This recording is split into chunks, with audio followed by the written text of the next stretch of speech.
Porque la realidad tiene muchos tonos, matices.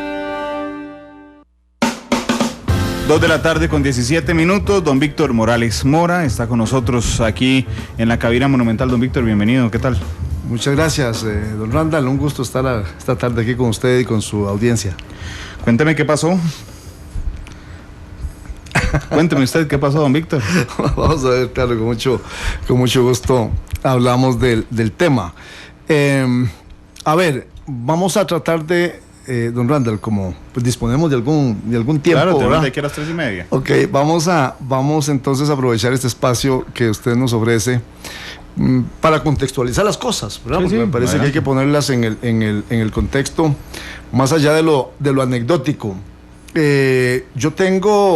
Cumplí el martes pasado 22 meses y una semana de estar consagrado al trabajo que conjuntamente con el señor presidente definimos para el Ministerio de Trabajo durante esta gestión, a partir de los objetivos que don Luis Guillermo trazó desde la campaña para su gestión presidencial.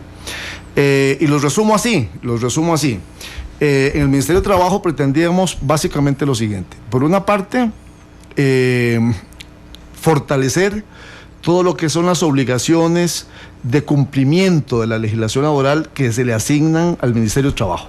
Pero al Ministerio, la gente lo conoce básicamente tal vez por esa función, por la inspección del trabajo. O sea, el Ministerio tiene la obligación de hacer que las leyes laborales se cumplan, ¿verdad? Y eso lo definimos muy claramente. Hay un aparato administrativo y los recursos nunca suficientes para atender esa tarea.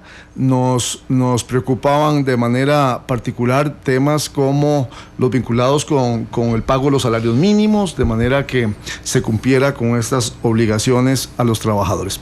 Para poner el título, básicamente, digamos, de esa función. Otro tema es el tema de la calidad de los servicios. Un Ministerio de Trabajo cada vez más eficiente, más cercano a la ciudadanía, de manera que mejoremos los estándares de calidad en el Ministerio de Trabajo. Otra parte fundamental tenía que ver con la contribución que desde el Ministerio de Trabajo hiciéramos para que tuviéramos la reforma procesal laboral, ¿verdad? Es un compromiso del señor presidente en el que contribuimos, nos sumamos a lo largo de todo este proceso que concluyó el pasado 25 de enero. Ahí se daba la circunstancia de que pues yo había estado vinculado a ese proceso desde su inicio, allá en el gobierno de don Miguel Ángel Rodríguez, en el proceso de concertación, y lo estuve siguiendo a lo largo del tiempo en diferentes espacios, de diferentes lugares, y bueno, me correspondió llegar de nuevo al ministerio y acompañar al presidente y a quienes desde el gobierno y de otros espacios empujábamos esta iniciativa que gracias a la decisión del presidente es hoy ley de la República y entrará en vigencia el 25 de julio del año 2017. Un cuarto tema, digamos, novedoso de alguna manera, es el de que además de fortalecer esa dimensión de cumplimiento y la calidad de los servicios, moviéramos el ministerio, promoviéramos un Ministerio de Trabajo comprometido con la generación de empleo, con las políticas públicas a favor del empleo. Digo novedoso porque tradicionalmente el ministerio ha estado más en esa función inspectiva y de fiscalización, pero en un país en donde el tema central, la principal preocupación de la gente es el empleo, entonces desde el ministerio poder contribuir a esto. Y vamos luego a hablar más en detalle de este tema porque me parece muy relevante. Y frente a estos 4 temas que he mencionado, uno quizás transversal que tiene que ver con la promoción del diálogo social. O sea, todas estas cosas que yo he dicho, solo es posible hacerlas, promoverlas y empujarlas con las armas, las herramientas, los instrumentos del diálogo social con los distintos interlocutores que tiene el Ministerio de Trabajo, ¿verdad?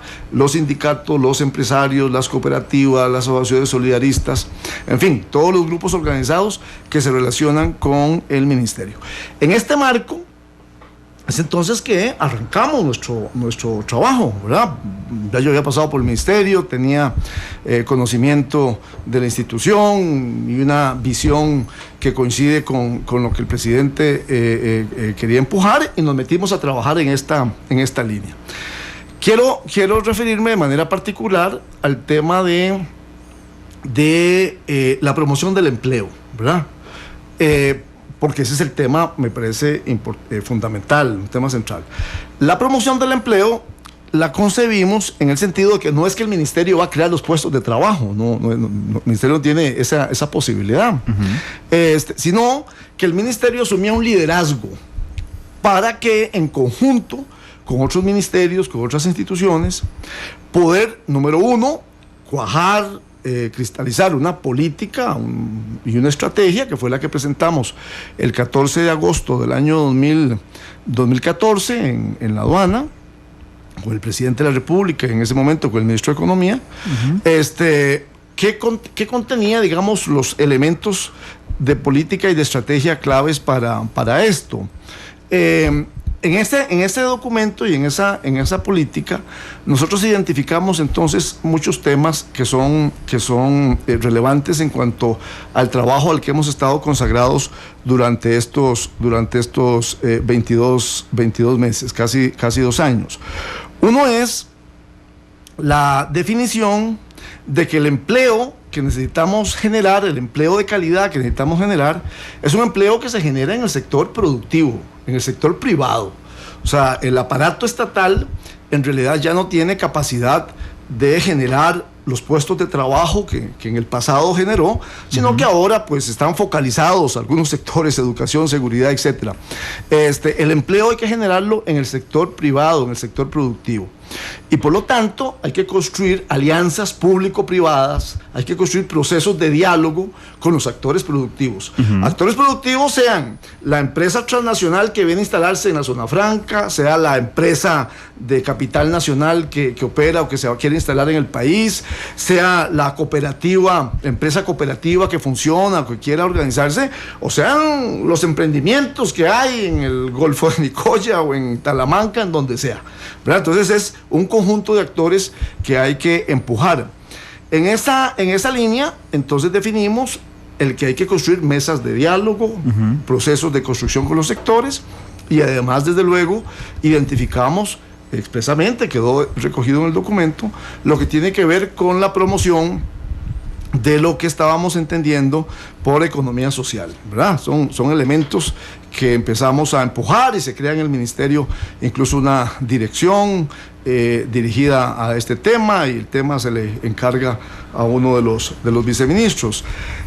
¿A cuál? A don Harold Villegas, digamos, es el viceministro encargado de esto. Este proceso nos empuja a que, obviamente, a partir del diciembre del año 2014, en que instalamos la Alianza para el Empleo y la Producción con el sector empresarial, con la Unión de Cámaras, ¿verdad? En una alianza público-privada donde participamos ministros, presidentes ejecutivos y una delegación de alto nivel de la UCAEP.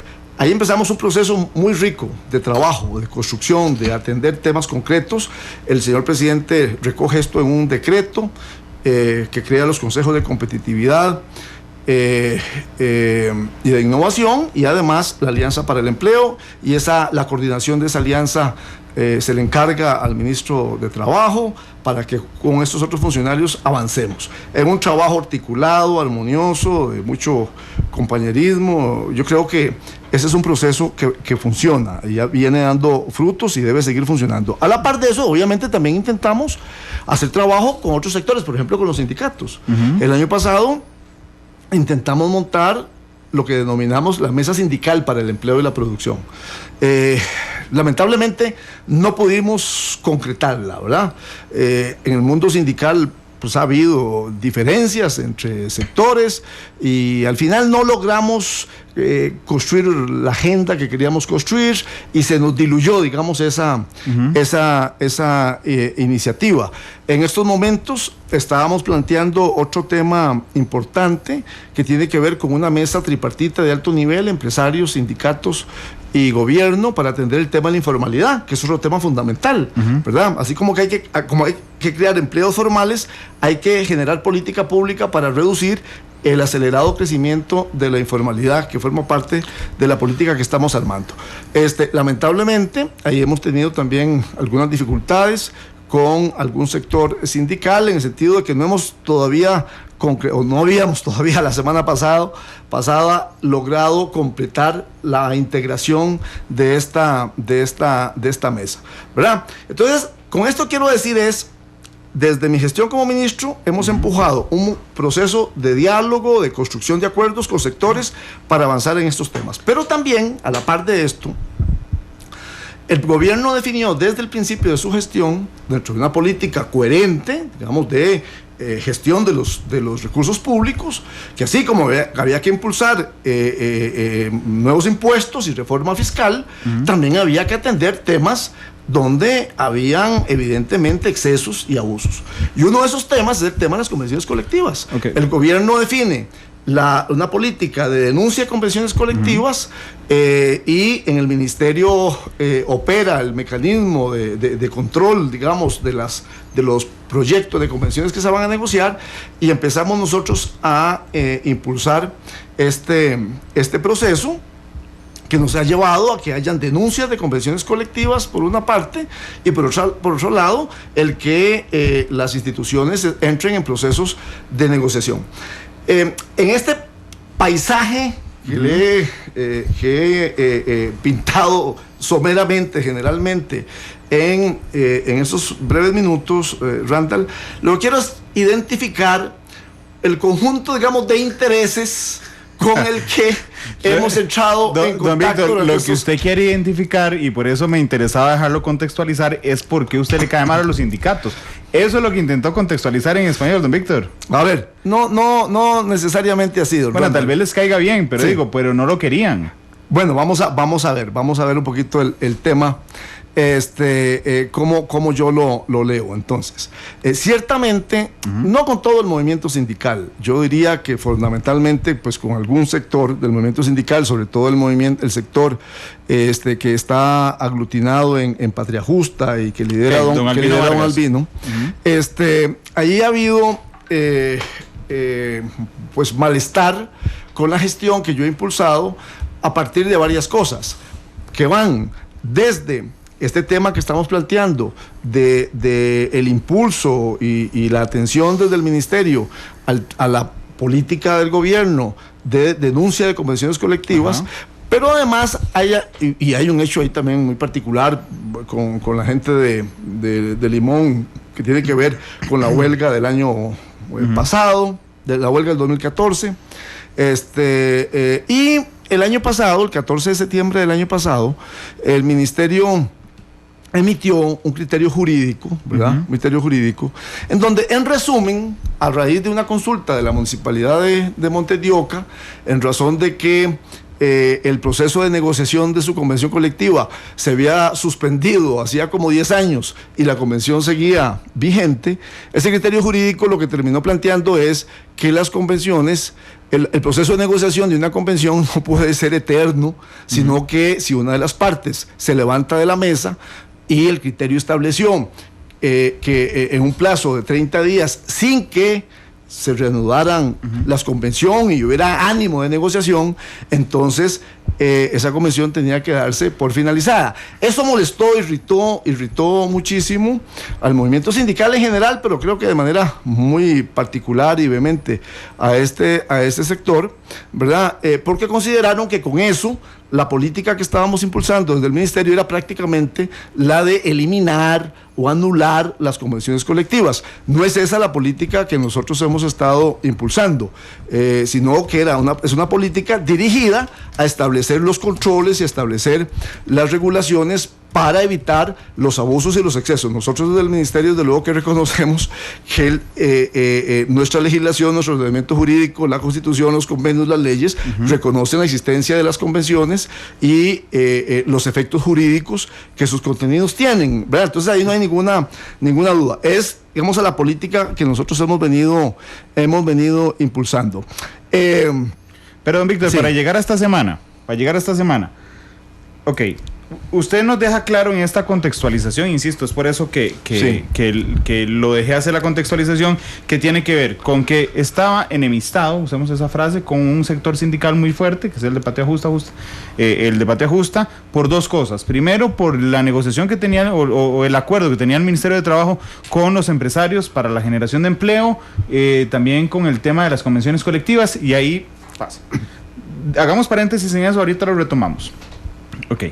La semana pasada, y cuénteme por favor, porque esto es lo que uno no tiene claro. Usted ya había sido ministro y usted conoce mucho del tema de trabajo. Sí. ¿Por dónde pasa lo de su sobrina?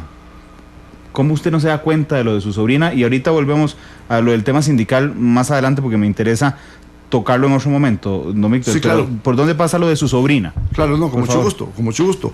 Eso pasa por un procedimiento administrativo, ¿verdad? En primer lugar, o sea, la administración recibe ese currículum como recibe otros. Que su sobrina lo faja al ministerio. Sí, lo entregan, digamos, y se le hace el escaneo, digamos, se le hace la revisión de cumplimiento de requisitos. Ajá. ¿Verdad? Porque es el primer tema que quiero dejar muy claro en este punto. No es un tema de que es un nombramiento obviando los requisitos y los requerimientos que se necesitan para ese puesto de oficinista, sino que revisado que cumple con todos los requisitos, se define que hay 4 personas que cumplen. ¿Quién lo define? ¿Quién lo define? La Dirección Administrativa de Recursos Humanos. Okay, no pasa por usted. No, hasta el final. Ni por ningún viceministro. No, eso no tiene que haber ningún viceministro. Y al final hay 4 expedientes, y digamos que ahí es donde yo asumo una responsabilidad. Yo asumo una responsabilidad en el sentido de que habiendo 4 expedientes que cumplen con los requisitos, entonces se escoge a la persona que tiene el vínculo familiar conmigo. ¿Quién lo escoge? Al final termino escogiéndolo yo. Usted escogió a su sobrina, Víctor. Estoy asumiendo esa responsabilidad. No, pero es que a mí me interesa. Los cogen administrativamente. Claro, pero es que a mí me interesa saber cómo pasó en el hecho. Lo quiero decir porque a mí se me dice, están estos, su sobrina califica, entonces yo digo, oye, pues nómbrenla, ¿verdad? Usted lo dice. Esa es la responsabilidad que estoy asumiendo. Ok, usted, sí, está bien. Usted manda a nombrar a su sobrina de los 4 que hay. Porque hay un procedimiento administrativo que según todos los requisitos cumple con todos los requisitos. Pero son 4 los que cumplen. Sí, claro. Por eso, el error que estoy cometiendo, que reconocí el lunes, ¿verdad? Es que ciertamente se escogió a la persona que tenía el vínculo familiar conmigo y se omitió la valoración de mi parte y de quienes pasaron por ese proceso administrativo de que había una cláusula en el Código de Ética del Ministerio que se aprobó el año pasado que establecía limitaciones para ese procedimiento. Ese es el error que se cometió, el desliz, claro, la omisión que se cometió. Yo lo entiendo, pero lo quiero comprender a cabalidad. Sí, claro. A usted le llegan 4 expedientes, ¿verdad? Y le dicen, estas 4 personas cumplen los requisitos. Entre ellas está su sobrina. Sí, claro. Okay. Y yo doy la anuencia, ¿verdad? Porque se me dice, esta muchacha cumple, claro, la persona, y yo doy la anuencia para que se escoja a la persona que tiene el vínculo familiar conmigo. ¿Y por qué ninguno de los otros 3? Bueno, porque la persona que, mi sobrina, digamos que es la que tiene mejores condiciones, ella cumple perfectamente. Claro, pero los 4 cumplían. Sí, pero digamos que ahí había mejores condiciones. ¿Quién le dijo que tenía mejores condiciones? Pues es la información que recibo, pero además... ¿Pero de quién? Es que a mí me interesan esos detalles de parte de la Oficialía Mayor. La Oficialía Mayor le dice, aquí están esos 4, ¿sí? Pero la mejor es esta, que curiosamente, don Víctor, claro, es su sobrina. Y además yo la conozco, ¿verdad? Pues la conozco, sé de su competencia, su capacidad, y entonces yo doy mi anuencia para que se hace el nombramiento. Ahí está. Ahí se jaló la torta. Sí, ahí está el error que cometí, que yo reconozco y que procedo de inmediato a corregir. De ese tamaño es el tema. Sí, de ese tamaño es el tema. Sí. Y ahorita brincamos del tema porque no es solo el nombramiento de su sobrina, es que esto trae una cola un poco más grande.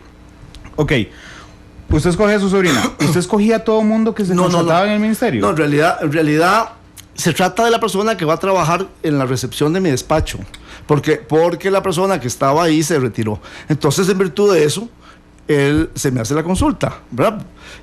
Ese es el tema. ¿Y a usted no le parece, digamos, cuando le plantean a usted, le dicen, sí, no es bueno que sea mi sobrina, sin acordarse de la cláusula del Código de Ética? Pues digamos que ahí está mi omisión, ahí está el error que cometí, que lo acepto y lo reconocí así. Sí. Después, por eso, pero nunca lo pensó. No, en realidad no lo pensé. Ok, y ahora, el Código de Ética que usted lo firmó siendo ministro, ¿se le olvidó? Lo que pasa es que realmente fue un proceso que se dio a lo largo del año pasado y en realidad, por eso dije yo que hay una omisión, en realidad sobre esa cláusula, yo francamente no me acordé. Si me hubiera acordado, obviamente estaría haciendo una violación consciente. Aquí no se hizo una violación consciente, digamos, de esa cláusula, ¿verdad? Okay. Ese es el punto que he tratado de explicar, ¿verdad? Y que yo acepto y reconozco, porque mi tema es, yo cuando cometo un error, ¿verdad? Cuando hay una omisión, lo primero que hago es reconocerla. O sea, se comete un error, se hizo una omisión, se acepta y se corrige de inmediato. O sea, ese es el asunto que a mí me parece fundamental. Entonces hay que corregirlo. Pero usted entiende que vamos a ver, es muy difícil de creer, don Víctor, con todo el respeto, que usted no le pasara por la cabeza a una persona que que fue ministro de Trabajo, que fue alcalde, que es abogado, que no le pasara por la cabeza que era un error contratar, independientemente del Código de Ética, que iba a generar un montón de suspicacias contratar a su sobrina como recepcionista. Más allá de la norma que puede ser un error político, pues no lo pensé, lo omití, ahí está. Pero usted está claro que es difícil de creer, don Víctor, eso. Posiblemente, sí. Esa es la condición en la que estamos. Esa es la condición en la que estamos, ¿verdad? Y por eso asumí esta responsabilidad. Ciertamente puede costar creerlo, ¿verdad? Pero yo omití la existencia de esa cláusula, no valoré correctamente lo que estaba pasando. Era la recepcionista, es decir, no era la directora de Asuntos Jurídicos del Ministerio de Trabajo. Pero no importa quién fuera, don Víctor, pero igual, cuando usted me dice solo hay 4 personas que califican para el puesto de recepcionista, debe haber muchas más personas que calificaran. Pero, usted decide contratar a su sobrina. Cuando usted dice, yo corrijo el error inmediatamente, ¿quién lo advierte? No, del error lo doy cuenta porque me informan que hay un periodista de un medio de comunicación. La Nación. Sí, consultando sobre el tema. Y usted dice, ¿qué torta? No, y haciendo referencia a una norma. Ajá. Y yo pregunto, ¿y eso es así? Si eso es así, bueno, aquí hay un problema, claro. Okay. Y entonces inmediatamente se toman las acciones correctivas. Pero ¿qué es despedirla a ella? Sí, y además, como es funcionaria, simplemente pedirle que tiene que firmar la carta de renuncia, porque es una funcionaria nombrada interinamente, ¿verdad? Y eso fue lo que se hace. ¿Y usted no pensó que ahí se le venía a usted la marea encima? Bueno, es que efectivamente todo es posible, ¿me comprende? Ciertamente se cometió un error, se corrige, y yo dije, bueno, yo doy las explicaciones, doy la cara ante esto, no me oculto ni lo niego, se asumen las cosas, ¿verdad? Y bueno, vamos entonces a medir qué pasa con este tema. Bueno, entre el nombramiento y la llamada del periodista de La Nación, ¿cuánto pasa, don Víctor? Es una semana.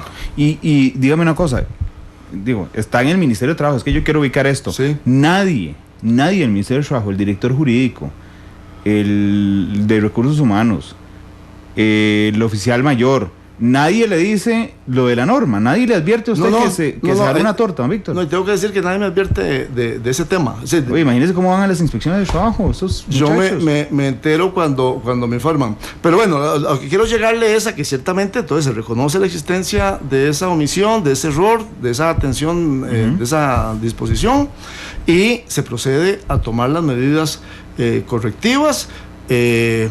Como le acabo de decir, es el nombramiento de una semana y ahí llegamos. Eso fue lo que pasó el lunes en la tarde. ¿Quién le avisa a La Nación? No sé, pues, debe ser información interna, eso lo desconozco. Debe ser información interna, por supuesto. Sí, pues no sé, la verdad que yo en esos detalles no me interesan. Lo que me interesaba era establecer los mecanismos correctivos una vez alertados de la situación. Ok, entonces le están preguntando en Twitter, entonces su sobrina renuncia. Ustedes la ponen a firmar la carta de renuncia. Es el mecanismo. Cuando es una persona, si es un funcionario de confianza, usted lo quita inmediatamente. Sí. Cuando es una persona que está nombrada bajo el régimen de servicio civil, nada más que es una plaza interina, la persona hay un procedimiento y tiene que renunciar, ¿verdad? Simplemente se le dice, usted tiene que renunciar. Ok, bueno, ahí se cierra la historia de su sobrino. Exactamente. Okay. Vamos a un paso. Más adelante o más atrás, depende de donde lo mire, don Víctor. Ok. Su relación con el viceministro de Trabajo, don Harold Villegas, ¿era buena o era mala? Mi relación con don Harold fue una relación, digamos, normal, hasta hace unos meses en que en realidad sí se vino tensando en virtud, digamos, de la forma en que pues ha venido evolucionando el tema de economía social, ¿verdad? Yo lo mencioné deliberadamente cuando hice el encuadre inicial para indicar que es un tema que nosotros lo teníamos desde el principio, digamos, contemplado en la perspectiva, sobre todo desde mi enfoque, del fortalecimiento del sector cooperativo y de las organizaciones de la economía social, digamos, existentes y con marco legal, las asociaciones solidaristas, el movimiento comunal, las asadas, el cooperativismo, digamos que ha sido un poco el enfoque que hemos tenido.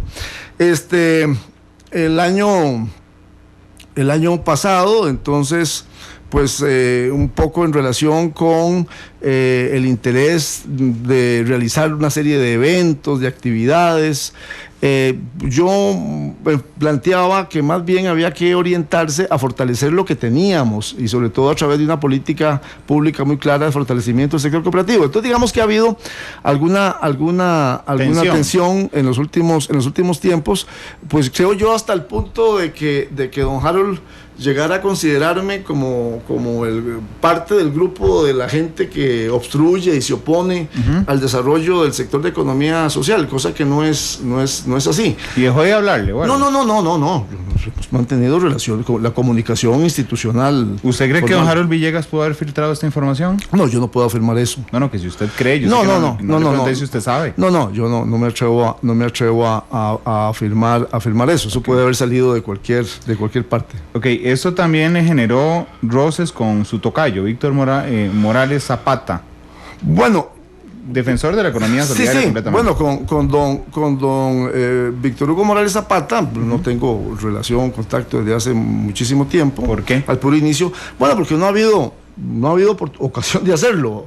Al principio es que tuvieron una diferencia. Al principio de la administración hubo algún contacto a partir de la puesta en marcha de la Dirección de Economía Social y hubo algunas diferencias en el transcurso de este proceso, sobre todo cuando públicamente yo manifestaba esta visión, digamos, de la economía social y pues en algún momento sobre todo en el marco de la discusión de un proyecto de ley, etcétera, se quiso plantear que yo estaba en una posición diferente, cosa que es cierta, ¿verdad? Es decir, yo lo que creo es que, a ver cómo se lo explico, yo lo que creo es que en la gestión de gobierno, en la administración pública, siempre hay una enorme posibilidad de que se generen conflictos, ¿verdad?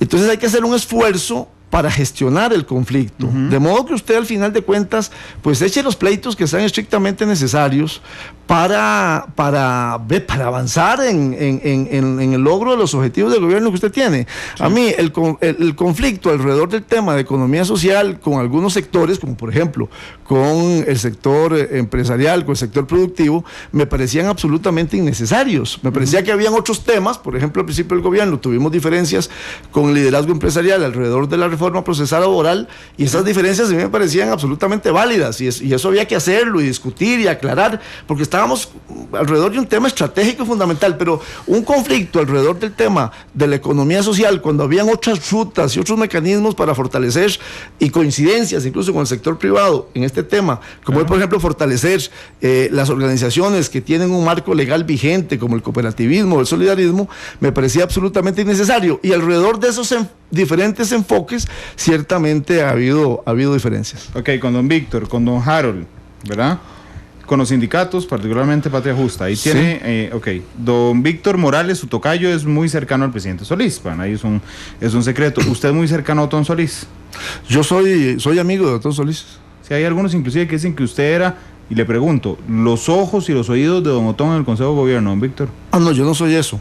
No, yo no soy eso. Solo es amigo. Yo soy amigo de Otón Solís, coincido con su visión política. Llegué al PAC, cuando llegué al PAC en el año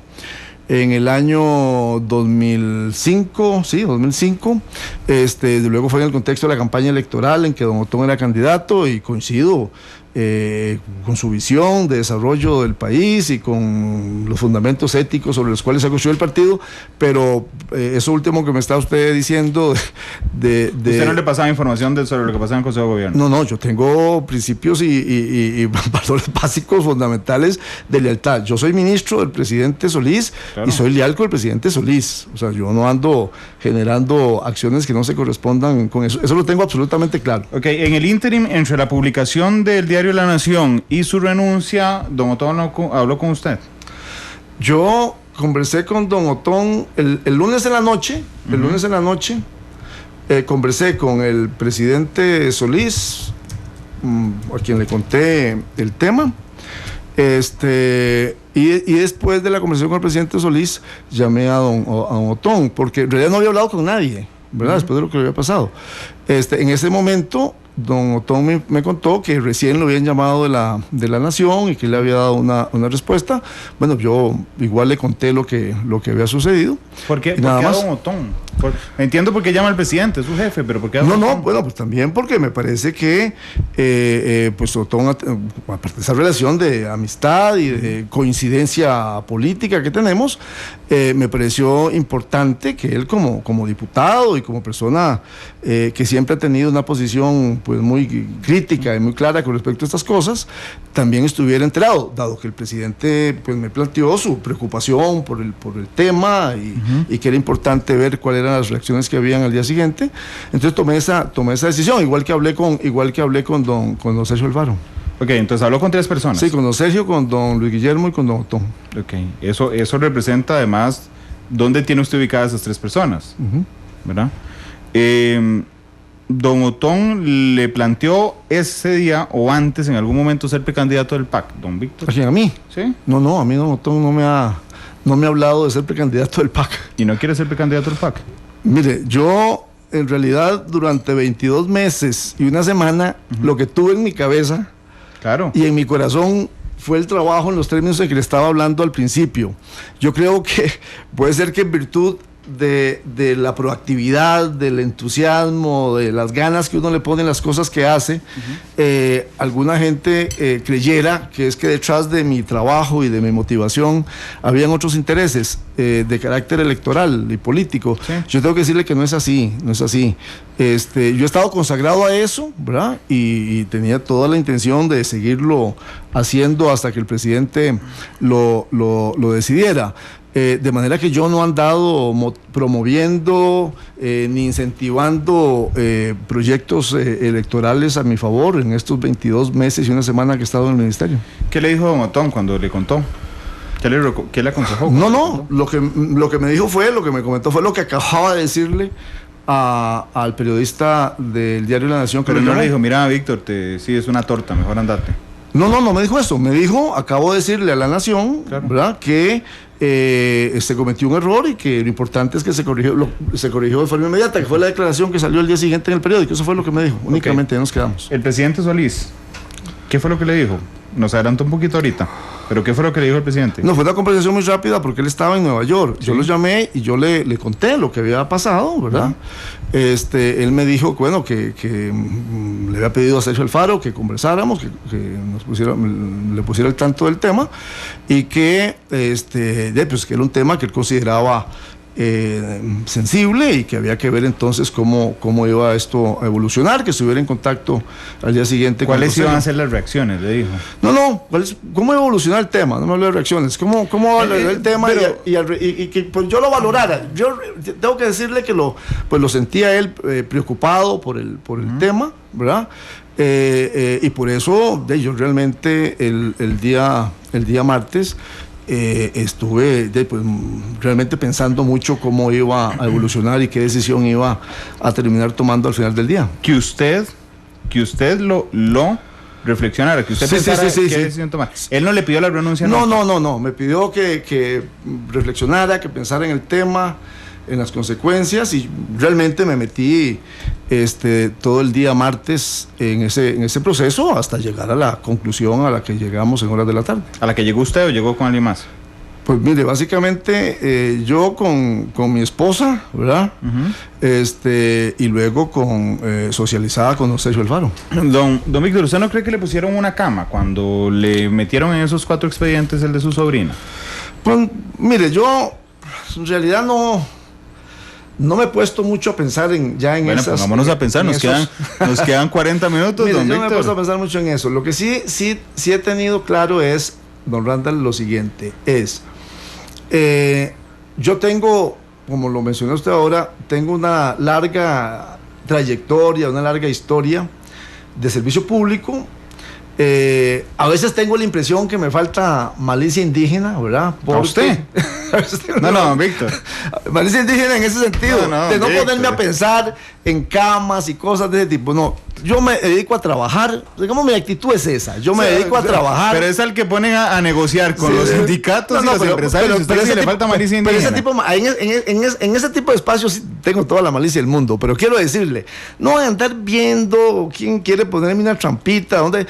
¿verdad? Sino que me dedico a trabajar, me concentro en los proyectos, en los objetivos que tengo y echo para adelante. Y mi cabeza está llena de eso. Pero entonces, esto podría haber sido una trampita, Víctor, una trampota. Bueno, pero yo se lo pongo de esta manera. Yo lo que quiero es decirles esto. Esa ha sido mi característica, así he actuado siempre. Y entonces, al final de la tarde, lo que tengo es una hoja de vida limpia, ¿verdad? Eso es lo que tengo, ¿verdad? ¿Estás seguro? Sí, tengo una hoja de vida limpia. Sí, pero contrató a su sobrina en el Ministerio de Trabajo. Perdón. Una hoja de vida limpia, quiero decir, yo no he dado puedo haber metido la pata. Sí, pero yo no he metido la mano. No, vamos a ver, no la pudo haber metido. Usted aceptó al inicio del programa que la metió. Pues, puedo haber metido la pata, pero nunca he metido las manos, como dijo alguna vez don Abel. Yo nunca he metido las manos, ¿verdad? Entonces, cuando meto la pata, reconozco que hay un error y lo corrijo. Eso es a lo que yo me refiero, ¿verdad? Eso es a lo que me refiero. Y que me registren, ¿verdad? Si yo tengo una hoja de vida limpia, de servicio público honesto, entonces eso es lo que tengo, y eso tengo que defenderlo, eso tengo que cuidarlo, ¿verdad? Porque es lo único que tengo, es mi activo principal, ¿verdad? Y por otro lado, tengo unas convicciones y unos principios de cómo debe actuar uno. Entonces yo reconozco que se cometió esa omisión, que hubo esa falta con ese nombramiento, aplico las correcciones y realmente al final de la tarde del martes yo lo que empiezo a ver ya el mismo lunes en la tarde, eso había sido yo me enteré como a las 4 de la tarde. ¿Sí? Ese mismo lunes ya se había empezado a armar el polvorín. ¿Y cómo no? Quiero decir, en la Asamblea Legislativa. Ah, sí. Claro, ya a las 6 de la tarde Albino Vargas andaba pidiendo mi cabeza. Sí. ¿Verdad? O sea, entonces, claro, yo empiezo a decir, aquí hay una coyuntura que también la están aprovechando. Sí, le están aprovechando los que no están contentos con las cosas que yo hago en el ministerio. Don Albino, don Harold, don Víctor Morales, ellos la aprovecharon. Yo creo que la aprovechan todos los que no quieren y no están contentos con lo que yo esté haciendo en el ministerio. Sí, la aprovechó el líder de Patria Justa, la aprovechó su viceministro, Harold Villegas. Mire, al menos Albino es el único que ha dado la cara. Ok, don Harold no dio la cara. Yo quiero decir, Albino al menos dio la cara y pidió mi renuncia ese mismo día. ¿Sí? De manera que yo empiezo a ver que esto va a convertirse en un linchamiento público, ¿verdad? En un linchamiento público. Entonces es cuando el martes en la tarde simplemente la decisión es, mejor yo renuncio. Y pues seguiré trabajando por las cosas en las que uno cree, pero no puedo permitir que eso que he promovido a lo largo de mi vida, que es tener una hoja de vida limpia, donde no he incurrido en actos de corrupción, termine después apareciendo como que soy un corrupto, cuando no es así, ¿verdad, don Randall? Entonces, ese es en realidad el itinerario emocional, digamos, del martes del martes que me conduce a esta decisión que anuncio a las 5 de la tarde de antier. Pero entonces yo sí, claro, a donde está llevando usted el tema, yo lo veo también ahí, obviamente. Uh-huh. Es un tema que efectivamente era un error y dentro de un año será una anécdota, ¿verdad?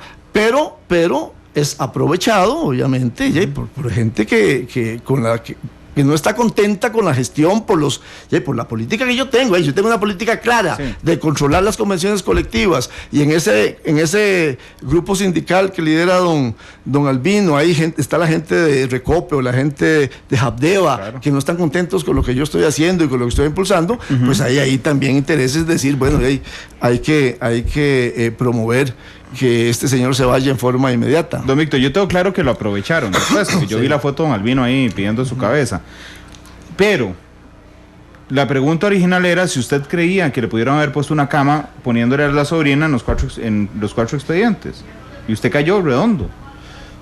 Ya, posiblemente, ¿verdad? Sí.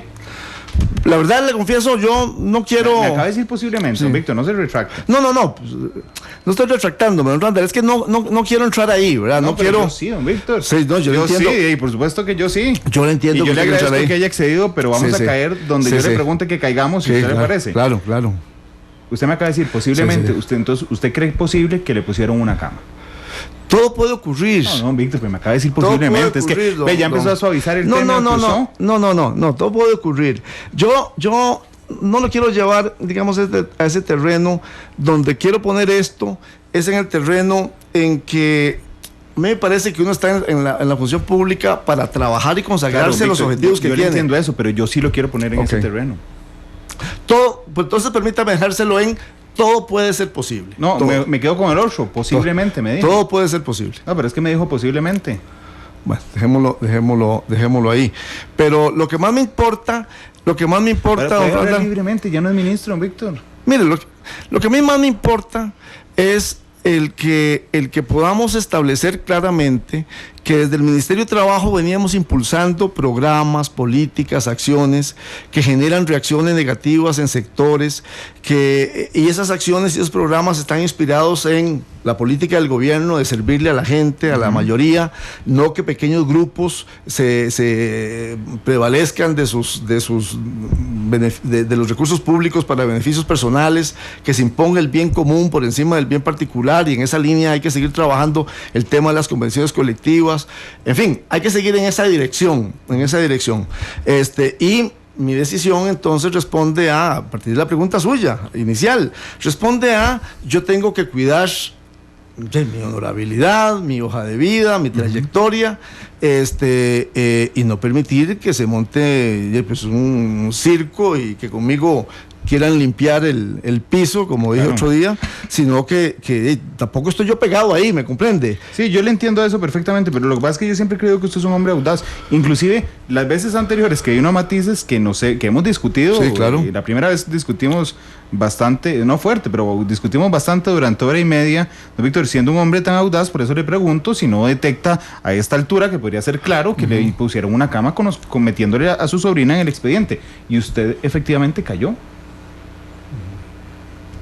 Todo puede ser posible, don Randall. Todo puede ser posible. ¿Usted administró en beneficio propio, don Víctor? Pues no, digo, nunca he utilizado recursos públicos para que no sirvan, digamos, a los fines para los que deben estar y que se pongan al servicio mío. Le pregunto porque el artículo 48 del Código Penal, que se llama legislación o administración en provecho propio, dice esto, y quiero ver si a usted le calza con lo que usted hizo. Dice, será sancionado con prisión de 1 a 8 años el funcionario público que sancione, promulgue, autorice, suscriba o participe con su voto favorable en leyes, decretos, acuerdos, actos y contratos administrativos que otorguen en forma directa beneficios para sí mismo, para su cónyuge, compañera, compañero, conviviente o sus parientes, incluso hasta 3er grado de consanguinidad, es decir, su sobrina. No sé, esa dimensión, digamos, no la he revisado, pero yo creo que no, reitero, no. Pero ¿no le parece Digo, ya usted dejó claro que no lo hizo el propio, pero su conducta, ¿le parece que calza? Usted es abogado también. ¿Le parece que calza ahí? No sé, habría que analizarla. Yo no la he analizado en detalle, esperaría que no, porque precisamente para eso. Entonces, pues hay que establecer los mecanismos correctivos como lo hicimos. Pero esas son las cosas que me parece que de las que yo he cuidado toda mi vida, ¿verdad? No incurrir en ese tipo de actuaciones, sino que los recursos públicos sean siempre al servicio de lo que deben ser, ¿verdad? De manera que esa es la explicación que tengo para este tema, don Randall, y por eso apenas me percaté del tema y le tomamos las medidas correctivas correspondientes. La Procuraduría podría abrirle además ya lo abrió, un proceso administrativo, Víctor. Bueno, no sé. Okay. Bueno, podría abrírselo. Bueno, podría. Y si se lo abre, podría terminar, porque ya usted, digamos, a confesión de parte del relevo de prueba, podría inhabilitarlo de ocupar cargos públicos durante un tiempo, Víctor. Bueno, la forma en que evolucione esto, pues habrá que ver cómo sigue. Pero yo sí quiero reiterarle que en modo alguno hubo intención o voluntad de incurrir en ninguna falta de carácter legal. No hubo dolo. No hubo dolo. Ok, me interesa pasar a otro punto. Hablamos de su sobrina directamente, hablamos de la relación de lo que pasó. El otro punto tiene que ver con un hombre que pasó por un poder ejecutivo, abanderado de un partido que habla de ética, de muchísima ética, don Víctor. ¿Usted cree que una falta ética, que fue lo que usted cometió porque violó el Código de Ética del Ministerio del Trabajo, da para echar a un ministro, para sacar un ministro? Bueno, yo creo que aquí hay que tener absoluta sensibilidad por los temas éticos, en los términos en que el PAC lo ha promovido siempre, y eso significa y eso implica, número uno, reconocer los errores que se cometen, como fue mi caso, ¿verdad? Ante la situación que ya hemos analizado en extenso, yo actúo y se toman las medidas correctivas. Ante la forma en que fue evolucionando el tema y como lo estaba yo percibiendo, la idea aquí era no poner al señor presidente en ese dilema de si tenía que echarme o no. Es mejor decirle que me voy, ¿verdad? Y terminar con el asunto. Es la forma en que me parece a mí correcta, ¿verdad? No ponerse, digamos, en un tema de defender, porque uno podría hacer un análisis y decir, bueno, aquí hay que sostenerse, aguantarse, es un chaparrón de 2 o 3 días, viene la Semana Santa, esto se pasa. Se pasa la otra semana. Sí, pues eso se termina, y ahí, a mí es donde me parece que eso es, ahí donde está, digamos, la sensibilidad ética que yo he estado haciendo referencia durante el programa. Me parece que no debe ser de esa manera, y es mejor entonces, siendo consecuente y siendo coherente con las cosas que uno piensa y que uno cree, presentar la renuncia e irse, ¿verdad? De manera que no llegamos al punto que usted está planteando de si con esto entonces había que destituir al ministro. En este caso, yo me fui, renuncié y me fui. Sí. Don Víctor, me he topado, como anécdota nada más, ayer que andaba por la calle, me he topado a alguna gente que me dice, mire, pero usted no tenía que irse por ese tema, ¿verdad? Los estándares de la gente son diferentes, ¿verdad? A mí me pareció que mejor, en el contexto en el que estábamos, lo más conveniente era presentarle la renuncia al señor presidente y separarnos de la función. Usted es experto en evitarse chaparrones, en soportarse chaparrones, don Víctor, porque no es el primero cuando usted estuvo en el ministerio. Lo de su chofer, ya usted explicó que usted no sabía que andaba en la frontera y que traía licor y todo eso, pero a usted no me parece raro que 2 días después, o no sé cuántos, pocos días después, aparezca trabajando en Irina. Ya, mire, pero usted no me dio. No, yo no me metí, y no solo no me metí en eso, sino que tampoco medié, que fue un tema que me llamó poderosamente la atención, sí, de hasta dónde podían llegar en estas cosas. Porque todo de pronto, dentro de las cosas que precisamente decía don Albino y su gente, en un artículo que salió publicado en un medio, era que yo había intervenido para que Recursos Humanos del Ministerio emitiera una certificación omitiendo el periodo de trabajo en que estuvo conmigo. Pero nada más alejado a la verdad que eso. Es decir, yo sobre ese tema no tengo ninguna relación. Cuando se dieron los hechos, ¿sí?, a finales de noviembre, yo hice lo que consideré correcto hacer, y ahí sí, se trataba de un funcionario de confianza, y simple y sencillamente, claro, ahí no hubo que pedir renuncia, ahí simplemente se procedió al despido, ¿verdad? Entonces, y ahí cerramos ese tema, punto. Pero de pronto observo que el tema es llevarlo al punto de decir, no ni siquiera insinuar, de decir que yo intervine para que una certificación de recursos humanos saliera de una manera y no de otra. Entonces, mi manera de actuar va en esa dirección. Ya, cuando hay un hecho, hay una decisión que tomar, hay una medida que resolver, y la tomo, y el tema ya se termina. ¿El hermano de este señor no terminó trabajando en el ministerio? Vea, con esto hay una situación, es una situación que es así de sencilla, Primero decir, lo he dicho en otros momentos, después de que se dio esto del señor que trabajaba conmigo, que yo con ellos he tenido una relación de hace muchos años, incluso en el año 98, que estuve en el ministerio, este señor también colaboró conmigo, los conozco, gente honestísima, sencilla, gente muy buena, ¿verdad? Y cuando se produjo ahí el despido, y llegó este muchacho a despedirse, a dejar las cosas, ¿verdad? Entonces el tema era, necesitaba alguien que me ayudara unos días, ¿verdad? Mientras yo resolvía, y él llegó con el hermano. Entonces yo le dije, pero con toda ingenuidad, si usted quiere, ¿verdad? Simplemente ayúdeme unos días aquí mientras tanto, porque nada tienen que ver, es que ahora se quiso poner como que... Ay, don Víctor, pero es que usted mismo acaba de decirme, ¿sí?, con toda ingenuidad, ¿sí?, es que se parece a la explicación de la sobrina, don Víctor, que usted me dice, es que sí, no le vi nada malo. ¿Me entiende? Me explico más bien, perdón, en lo que le menciono. ¿No le pareció, por lo menos, inadecuado? Yo no estoy diciendo que sea ilegal.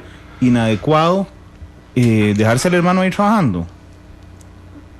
Empezó, y después alguien me hizo un comentario. Yo dije, sí, mejor aquí evitémonos consecuencias y vainas. Y el muchacho se fue. Y el momento, a los días, ciertamente ya andaban, obviamente, preguntando y consultando algunos medios de comunicación por el tema. Pero aquí es donde yo le digo, Randall, en realidad, me pareció que no estaba ahí cometiéndose un acto ilegal, era más bien un tema de naturaleza personal, pero desde luego mejor se identifica el problema y se corrige, pero eso no tiene, creo yo, la mayor importancia. El tema que sí me parece importante es el que se quisiera plantear que entonces en el nombramiento de este muchacho en el INAH yo estuve interviniendo, o que yo estaba gestionando certificaciones incompletas, porque ahí ya estamos en otras cosas en las que yo no estoy, ¿verdad? Esto se lo menciono porque son esos hechos y esos indicadores los que me parecieron a mí que realmente aquí el tema ya iba orientado a establecer un escenario de colocarme en un lugar en el que yo no debo estar ni quiero estar, y por lo tanto llegué a la conclusión el martes en la tarde de que lo mejor era separarse del cargo y seguir en nuestra vida atendiendo a nuestros proyectos y nuestros objetivos en otro lugar. Pero ese es el tamaño de las cosas, ¿verdad? Don Víctor, yo sé que a usted no le parece importante lo del hermano. Yo no le estoy diciendo que sea ilegal, insisto, sí, porque efectivamente no es ilegal. Lo que le pregunto es si ahora en retrospectiva le parece poco inteligente haberlo hecho. Sí, posiblemente esa es la mejor manera de definirla. Tal vez fue una acción poco inteligente en ese momento. Sí, Digo, ¿nunca sospechó que estaban detrás de su puesto? Eso cuando le decía hace un rato que usted no me lo llevó a otro terreno, de que tal vez esa falta de malicia indígena, ajá, esa que yo he estado concentrado en mi trabajo, y usted y yo hemos estado aquí en varias oportunidades sobre los temas de empleo. Yo he estado de verdad, pero de verdad, se lo digo desde el corazón, 22 meses concentrado en mi trabajo, y yo no he estado pensando en cómo me están viendo otros y si están leyéndome en clave electoral y en clave política, y algunos diciendo, mira, ese ministro está proyectándose mucho y está creciendo mucho en diferentes sectores y está... Yo no estaba leyendo eso. Cuando a mí alguna persona se me acercaba y me decía, mire, hay que ir pensando en el 2018. Yo le decía, mire, pues piense usted seguro, porque yo no tengo tiempo para andar pensando en eso. Y esto se lo digo mirándolo a los ojos, ¿verdad? Se lo digo de corazón. Yo no estoy en eso, ¿verdad? No estoy en eso. ¿Nadie se lo ha propuesto? A mí nadie me ha... A ver, en la calle alguien se acerca y le dice a uno, bueno, Víctor, qué bueno, pero eso se le dicen a todo el mundo. Pero no ha habido ninguna propuesta formal. Alguien de peso político. No, Víctor. Hombre, a lo sumo, ajá, fue una declaración que hubo en un periódico de parte de Don Otón, diciendo que Víctor Morales y Epse Campbell tienen potencial.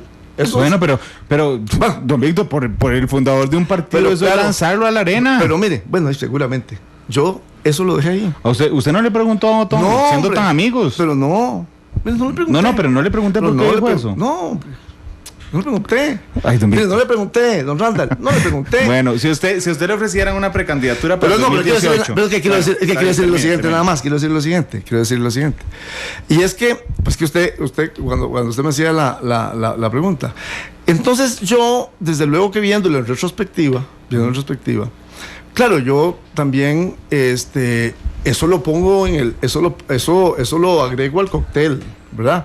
O sea, realmente cuando yo hago la valoración en el transcurso de la noche del lunes y el martes, uh-huh, yo digo, pues sí, aquí puede haber un conjunto de variables que van desde mis diferencias con algún sector sindical, desde mis diferencias con actores del sector de la economía social, desde los celos o las opiniones de algunos de que digan que puede estar potenciándose o precandidateándose. En fin, empieza a crearse un conjunto de cosas que yo digo, no, aquí en los próximos meses esto va a estar realmente, posiblemente complicado en ese nivel. Y la verdad, van a aprovechar esta circunstancia y esta coyuntura, se va a aprovechar para intentar hacer todo lo que se pueda, todo lo que se pueda hacer, ¿verdad? Ponerle camas inclusive. Bueno, todo. Entonces, en realidad esa es la decisión, pero el tema electoral no ha estado en mi agenda durante esos 22 meses. Bueno, si alguien le propone ser precandidato a algún partido. No, vea, yo he dicho en estas últimas horas lo siguiente. Desde luego yo voy a dedicarme ahora a mis actividades personales, profesionales. Formo parte de un partido, ¿verdad? El PAC, el Partido de Acción Ciudadana. Volveré a la militancia del partido y a colaborar en las cosas en que el partido pueda requerirlo, pero no estoy promoviendo precandidaturas. Yo no estoy promoviendo en este momento ninguna precandidatura. No, claro, yo creo que eso queda claro, pero si alguien se la ofrece, la acepta. No, yo todavía no estoy frente a ese puente, don Randall, no estoy frente a ese puente. Estoy obviamente en una transición, en un proceso ahora de ubicación. Creo, y a propósito de lo que usted me dice, creo que hay una tarea en este momento en el Partido de Acción Ciudadana que va más allá de un tema de precandidaturas. Hay un esfuerzo que debe ser de naturaleza colectiva, que tiene que reunir ¿Pero a de todos. cuál partido?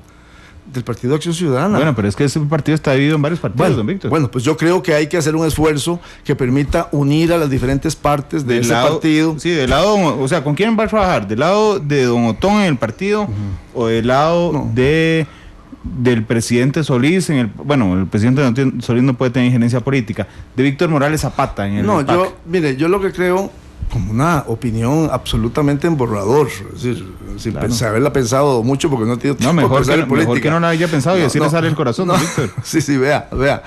El reto que hay es el que las diferentes partes que dice usted del partido logren establecer una agenda común que permita que el partido salga de las dificultades que tiene. Y hecha esa tarea, y solo después de hecha esa tarea, habrá espacio para temas de precandidaturas, y eso será posiblemente como dentro de un año. Antes de eso... Pero usted no lo descarta, si se le ofrece no pensaría. En este momento, lo único que tengo en mi cabeza, ¿verdad? Es organizar mi vida profesional, laboral, y ya veremos más adelante cómo contribuyo a ese proceso que estoy indicándole, que tiene que desarrollarse por lo menos durante el presente año. No estoy pensando en ninguna otra cosa. Nos queda una pausa pendiente, es que estaba muy entretenida la entrevista. Usted aquí me tiene, afloja. Mira, ¿sabe para qué es la pausa? Porque cuando regresemos, ahora el invitado Matices tiene que escoger con cuál canción nos despedimos. Entonces, ¿y cuál es? La que usted quiera, pero dígame en una pausa comercial para sorprender a nuestros oyentes cuando regresamos. Son las 3:16, estamos aún con don Víctor Morales, Morales Mora, el exministro de Trabajo. 3:16, vamos a la pausa, regresamos.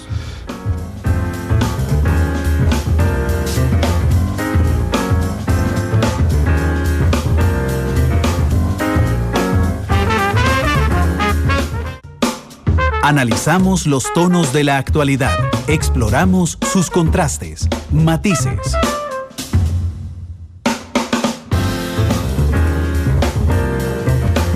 Tres de la tarde con 19 minutos. Don Víctor, todavía nos quedan unos 3 minutos. ¿Cuánto dura la canción que pidió don Víctor? 3 minutos, entonces nos quedan 3 minutos de tiempo. Cuando empezaron las tensiones con el viceministro Harold Villegas, ¿por qué no lo destituyó? Mire, porque a ver, yo no soy muy proclive a la construcción de escenarios de conflicto. Si quiere que le en esta tarde de Cuaresma, ya próxima a la Semana Santa, una confesión. Yo no soy mañana es el día del perdón, podría aprovecharlo, Víctor. Sí. Exactamente. Yo no soy muy proclive a la construcción de escenarios de conflicto. Yo trato de resolver siempre que se pueda en escenarios que no sean conflictivos, y cuando hay conflicto lo asumo si es solo necesario para avanzar en la construcción de mis resultados. Entonces, pues en realidad me pareció que podíamos seguir gestionando los procesos internos sin que yo me fuera donde el presidente a decirle, mire, tiene que quitarme al viceministro, aquí voy a quitarlo, tal y cual. ¿Nunca se lo planteó el presidente? No, yo no. Yo no, digamos que no ando con esas cosas así con el presidente. Pero es que conversamos, el viceministro y yo tuvimos pues un par de conversaciones de fondo sobre estas cosas, pero entonces no llegué hasta ahí. Bueno, ¿qué va a hacer hoy? Hoy, bueno, yo estoy, como le decía, organizándome. Entonces saqué este rato para venir a hablar con ustedes. Estoy preparándome para irme con mi familia a una finquita que tenemos en Puriscal, allá de Semana Santa. Están las fiestas, pues ya comen chicharrones. No, Semana Santa. De Semana Santa. No, las fiestas se acaban. Sí, todavía están ahí. Pero bueno, mañana no se come carne. Ay, cierto, qué fallo. Católicos, hasta usted recomendando comer chicharrones. El sábado podría comer chicharrones, Víctor, pero mañana es el día del perdón. Sí, bueno, hay que perdonar. Ese es el escenario en el que hay que moverse, en el escenario del perdón y del amor. Así es que... Ok. ¿A usted le gustaría que la gente lo perdone? Bueno, yo de todos los errores que cometo pido perdón, siempre pido perdón, creo en el sacramento de la confesión como católico que soy, y claro, cuando cometo un error pido tomo las correcciones, y además pido que se me perdone de las cosas, de los errores que cometo y del daño que hago, puedo hacerle a otras personas. Yo creo firmemente en eso. Yo siempre le espero de mis entrevistados la máxima transparencia, don Víctor, pero de intercambio les doy la máxima transparencia. Yo quiero decirle lo que yo concluyo de la entrevista de hoy, don Víctor. Yo creo que usted cree que le pusieron una cama, efectivamente. Y con todo el respeto, creo que no se anima a decirlo, don Víctor. Pues muchas gracias por su espacio, don Randall, muy amable. Hay silencios que hablan, don Víctor, muchas gracias. Por habernos sé que hizo un esfuerzo por venir aquí, que no es fácil dar una entrevista después de lo que pasó, y se lo agradezco. No, a usted las gracias, muy amable, siempre. Y muchas gracias además por todo el interés que puso durante este periodo mío de ministro a los temas del ministerio y a las cosas que hacíamos. Así es que aprovecho también para agradecerle a usted.